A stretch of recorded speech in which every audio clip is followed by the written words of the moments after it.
మిత్రులారా అందరికీ జై భీమ్. చాలా ఓపికతోటి ఉదయం నుండి ఈ సాయంకాలం దాకా ఈ కార్యక్రమాన్ని విజయవంతం చేసిన తెలంగాణ పలు జిల్లాల నుండి విచ్చేసినటువంటి కవులందరికీ సమూహ తరపున ప్రత్యేకమైన జై భీమ్ను తెలియజేస్తా ఉన్నాం.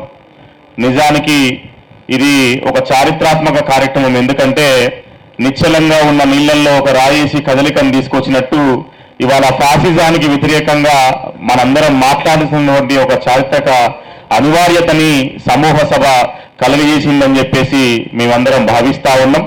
ఇందుకోసం అలుపెరగకుండా శ్రమించినటువంటి సమూహ నిర్వాహకులలో స్కైబాబన్నకు ఒకసారి గట్టిగా చప్పట్లు కొట్టండి.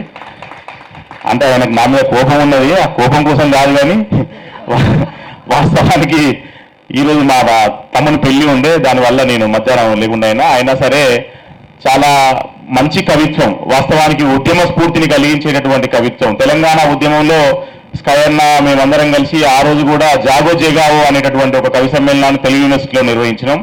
ఆ రోజు 250 మంది కవులు వచ్చిర్రు. ఈ రోజు కూడా సుమారు 200 మంది కవులు వచ్చిర్రు.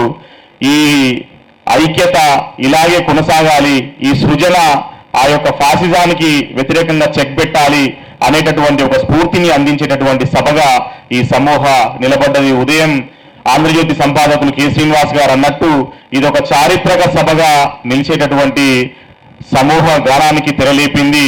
దీని స్ఫూర్తితోటి మరిన్ని సమావేశాలు జిల్లాలలో జరగాల్సినటువంటి అవసరం ఉంది.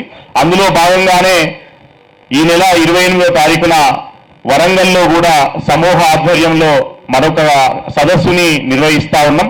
కాబట్టి మిత్రులంతా వరంగల్కి కూడా ఇదే విధంగా తరలి వచ్చి దాన్ని విజయవంతం చేయాల్సిందిగా సమూహ తరఫున అందరినీ ఆహ్వానిస్తూ ఈ కార్యక్రమానికి ఎంతో వ్యయ ప్రయాసల కూర్చి దూర భారానికి లెక్క చేయక ఇక్కడి దాకా విచ్చేసినటువంటి కవులు, కవిత్వం చదివినటువంటి వాళ్ళకి, అట్లాగే పాటలతోటి అలరించినటువంటి వాగ్గేయకారులకి, అలాగే ఈ సభను సక్సెస్ చేయడం కోసం తమ విలువైన సమయాన్ని కేటాయించి వచ్చిన సాహిత్యాభిమానులందరికీ కూడా పేరు పేరు నా సమూహ జై భీమ్ తెలియజేస్తా ఉన్నది. థ్యాంక్ యూ అనందాల్. జై భీమ్, జై భీమ్. వర్ధిల్లాలి భారత రాజ్యాంగం, వర్ధిల్లాలి భారత రాజ్యాంగం. కాపాడుకుందాం సెక్యులర్ లౌకిక వారసత్వాన్ని.